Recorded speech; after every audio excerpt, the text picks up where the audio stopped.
पंचतंत्र की कहानियाँ पार्ट 3 मगरमच्छ की मूर्खता। एक नदी किनारे वृक्ष पर एक बंदर रहता था।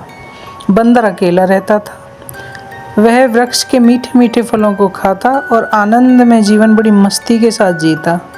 ना मन में कोई फिक्र ना कोई चिंता, बस मस्ती से अपना जीवन जी रहा था। इसलिए वह बड़ा स्वस्थ भी रहता था, क्योंकि कहते हैं जो किसी तरह की टेंशन नहीं लेता वो शारीरिक रूप से बहुत स्वस्थ रहते हैं। एक दिन भोजन की खोज में एक मगर नदी के किनारे पहुंचा। मगर ने बंदर को देखकर उससे पूछा, तुम कौन हो भाई, कहाँ रहते हो? मगर ने उत्तर दिया, मैं मगरमच्छ हूँ, मेरा घर नदी के उस पार है। बंदर फल खा रहा था। उसने मगर से पूछा, क्या तुम भी फल खाओगे? बंदर ने 4-5 फल मगरमच्छ के लिए नीचे गिरा दिए। मगरमच्छ ने उन फलों को खाकर कहा, वाह, ये तो बड़े मीठे हैं। बंदर ने कहा, और खाओगे? मगर ने उत्तर दिया, हाँ, क्यों नहीं, यदि तुम दोगे तो क्यों नहीं खाऊंगा। बंदर ने कुछ और फल नीचे गिरा दिए। मगर ने उन फलों को खाकर कहा, क्या तुम रोज ऐसे ही फल खाते हो? बंदर बोला, हाँ भाई, भोजन फल ही है, मैं रोज ऐसे ही फलों को खाता हूँ। मगरमच्छ बोला, यदि मैं कल आऊँ तो क्या कल भी तुम मुझे फल खिलाओगे? बंदर ने कहा, क्यों नहीं खिलाऊंगा। मगर दूसरे दिन भी बंदर के पास आ गया और बंदर ने पहले दिन की ही तरह उसे फिर फल खिलाए। और उसका परिणाम यह निकला कि मगरमच्छ और बंदर में दोस्ती हो गई। मगरमच्छ रोज आता और बंदर उसे रोज फल खिलाता। नमस्कार दोस्तों, हम आपके लिए मनोरंजन और ज्ञान से भरपूर वीडियो लाते रहते हैं। हमारा उद्देश्य कहानियों के माध्यम से जागरूकता फैलाना है।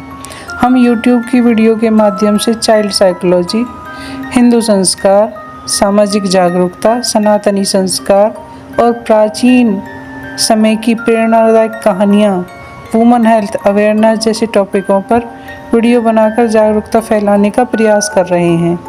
इसमें हमारे साथी बने। यदि आपको हमारा यह प्रयास पसंद आए तो वीडियो को लाइक करें, अपने दोस्तों के साथ शेयर करें, चैनल को सब्सक्राइब कर बेल आइकन को प्रेस करें। इससे आपको हमारी आने वाली वीडियो का नोटिफिकेशन मिल जाएगा। कमेंट के माध्यम से अपनी राय ज़रूर दें कि आप किन टॉपिक्स पर वीडियो देखना पसंद करते हैं। हम उन टॉपिक्स पर आपके लिए जानकारी जुटाने का प्रयास करेंगे। धन्यवाद। फल यह हुआ कि मगर रोज जाने लगा और बंदर रोज उसे फल खिलाने लगा। इस प्रकार रोज जाने से मगर और बंदर में दोस्ती हो गई। मगर रोज जाता और बंदर उसे रोज फल खिलाता। दोनों में खूब बातें होती। एक दिन बात बात में बंदर ने मगर से कहा, भाई मैं तो अकेला हूँ, क्या मेरी तरह तुम भी अकेले हो? मगर ने उत्तर दिया, नहीं रे, मैं अकेला नहीं हूँ, मेरे घर में मेरी पत्नी भी है। बंदर बोला, तुमने मुझे पहले क्यों नहीं बताया? यदि तुम मुझे पहले बताते तो मैं तुम्हें भाभी के लिए भी फल दिया करता। अच्छा कोई बात नहीं, आज भाभी के लिए भी फल लेकर जाओ। बंदर ने कुछ फल तोड़कर गिरा दिए। मगर ने उन फलों को ले जाकर अपनी पत्नी को दिया। मगर की पत्नी ने फलों को खाकर कहा, यह तो बहुत मीठे हैं, कहाँ से लाए हो? मगर बोला, नदी के उस किनारे एक बंदर रहता है, वह मेरा दोस्त है, उसी ने मुझे ये फल दिए हैं। बड़ा भला है, मुझे रोज़ फल खिलाया करता है। मगर की पत्नी बड़ी खुश हुई। मगर प्रतिदिन फल लाकर अपनी पत्नी को खिलाने लगा। बंदर रोज़ उसे फल खिलाता हुआ और उसकी पत्नी के लिए भी देता। मगर की पत्नी को फल तो मीठे लगते थे, पर उसे मगर और बंदर की दोस्ती अच्छी नहीं लगती थी। उसने सोचा, रोज़ रोज़ बंदर के पास जाना ठीक नहीं है, कहीं ऐसा ना हो कि मगर किसी मुसीबत में फंस जाए, क्योंकि पेड़ पर रहने वाले की मित्रता पानी में रहने वाले से नहीं हो सकती। मगर की पत्नी ने किसी तरह बंदर को फंसाकर उसे मार डालने का निश्चय किया। उसने सोचा, बंदर के मरने पर उसका मीठा मीठा मांस तो खाने को मिलेगा ही, मगर की बंदर से दोस्ती भी खत्म हो जाएगी।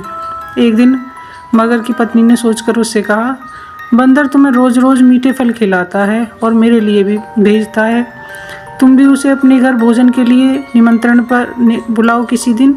मगर बोला, बंदर को तैरना नहीं आता, फिर वह भोजन करने के लिए हमारे घर कैसे आएगा? मगर की पत्नी बोली, बंदर तुम्हारा दोस्त है, वह तैरना नहीं जानता, पर तुम तो जानते हो। क्या तुम्हें उसे अपनी पीठ पर बिठाकर नहीं ला सकते? परंतु पत्नी की बात मगर के गले से नीचे नहीं उतरी। पत्नी प्रतिदिन बंदर को निमंत्रण देने के लिए कहती, पर मगर टाल देता, उसकी बात पर ध्यान नहीं देता। सच बात तो यह थी कि मगर बंदर को कोई कष्ट नहीं देना चाहता था।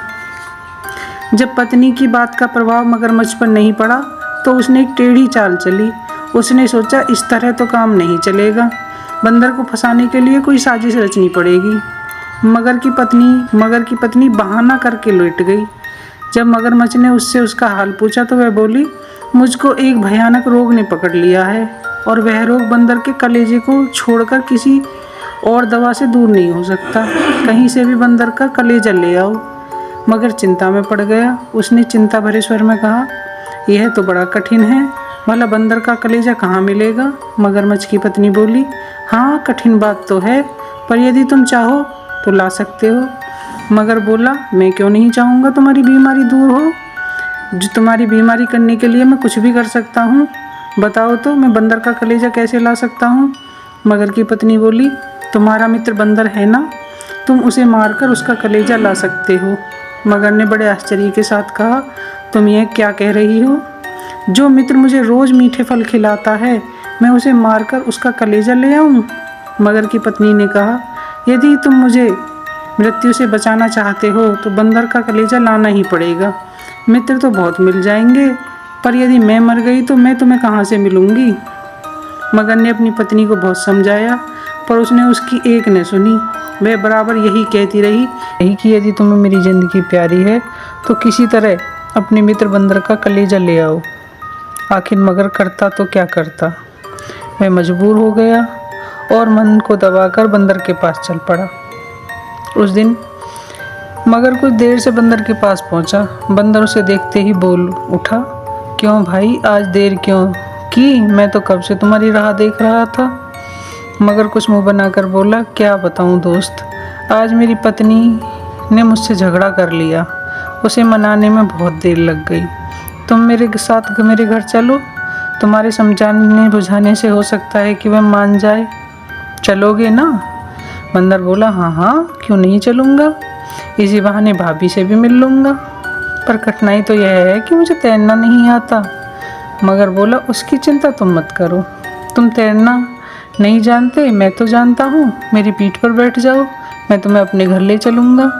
बंदर राजी हो गया। वह वृक्ष से नीचे उतरा और कूदकर मगरमच्छ की पीठ पर बैठ गया। मगर उसे लेकर बीजधारा की ओर चल पड़ा। मगर जब बीजधारा में पहुंचा तो मगर ने डुबकी लगानी शुरू कर दी। बंदर बड़ा आश्चर्यचकित हुआ और बोला, ये क्या कर रहे हो मगर भाई, तुम डुबकी क्यों लगा रहे हो? तुम्हारी डुबकी लगाने से मैं डूब जाऊंगा। मगर बोला, यही तो मैं चाहता हूँ, तुम डूबकर मर जाओ। वास्तव में बात यह है कि मेरी पत्नी से मेरा झगड़ा नहीं हुआ, वह बीमार है, उसकी बीमारी बंदर के कलेजे से दूर हो सकती है। मैं तुम्हारे कलेजे के लिए झूठ बोलकर तुम्हें ले आया, अब तो तुम्हें मरना ही पड़ेगा। जब तुम मर जाओगे तो मैं तुम्हारा कलेजा निकाल कर उसे अपनी पत्नी को खिला दूंगा और वह ठीक हो जाए। बंदर सोचने लगा, मगर को मैंने इतने मीठे मीठे फल खिलाए, उसे अपना सच्चा दोस्त बनाया और उसने आज मेरे साथ यह धोखा कर दिया, अब क्या किया जाए? वह सोचने लगा। बंदर जानता था मगर के पास बुद्धि थोड़ी कम है। उसने कुछ सोचकर कहा, मगर भाई, तुम्हारी पत्नी की बीमारी का सुन के मुझे बड़ा दुख हुआ। मैं भाभी की बीमारी को दूर करने के लिए एक नहीं 100 कलेजे देने के लिए तैयार हूँ। तुमने मुझे पहले क्यों नहीं बताया था? मैं तो अपना कलेजा पेड़ पर ही छोड़ आया। मुझे बड़ा दुख हो रहा है, क्योंकि मैं अपना कलेजा टूटने फूटने से बचाने के लिए पेड़ पर ही लटका देता हूँ। मगर बड़ा ही मूर्ख था। उसने मूर्खता के कारण बंदर की बात सच मान ली। वह आश्चर्य के साथ बोला, क्या कहा तुमने? तुम अपने कलेजा पेड़ पर छोड़ आए हो? बंदर बोला, हाँ मगर भाई, मैं अपने कलेजा पेड़ पर ही छोड़ आया हूँ। मगर ने कहा, तो फिर चलो पेड़ से कलेजा ले लो। मगर अपनी बात को पूरी करके किनारे की ओर लौट पड़ा। बंदर यही तो चाहता था। वह ही मन बड़ा खुश हुआ। उसने सोचा, मूर्ख और विश्वासघाती मगर को मैंने अपनी बुद्धि से धोखे में डाल दिया। मगर जब किनारे पर पहुंचा तो बंदर उछलकर सूखी धरती पर जा पहुंचा। फिर उछलकर वृक्ष की डाल पर जा बैठा। उसने पेड़ की डाल पर से मगर से कहा, मूर्ख मगरमच्छ, तू मेरी मित्रता के लायक नहीं है, तू विश्वासघाती है, तू महामूर्ख है। भला किसी का कलेजा उसके शरीर से अलग रह सकता है? तू मुझे फंसाकर मेरी जान लेना चाहता था, पर मैंने तुझे फंसाकर अपनी जान बचा ली। मेरा कलेजा मेरे शरीर में ही है। मैंने तो तुझसे झूठ बोला कि मेरा कलेजा पेड़ पर रह गया है। यदि ऐसा मैं नहीं करता तो तू मुझे वहीं मार देता। फिर अब जाओ यहाँ से और कभी मेरे पास मत आना। मगर करता तो क्या करता, वह बहुत पछताने लगा और अपने घर लौट आया। जो अपने स्वार्थ के लिए दूसरों को नुकसान पहुंचाना चाहता है, उसे इसी तरह पछताना पड़ता है। कहते हैं, मित्रता समझबूझ कर करनी चाहिए। शाकाहारी और मांसाहारी की मित्रता सुखदायी नहीं होती। बुद्धिमान मनुष्य सरलता से मूर्खों को फंसा लिया करते हैं। जो दूसरों के साथ धोखा करता है, उसे पछताना ही पड़ता है।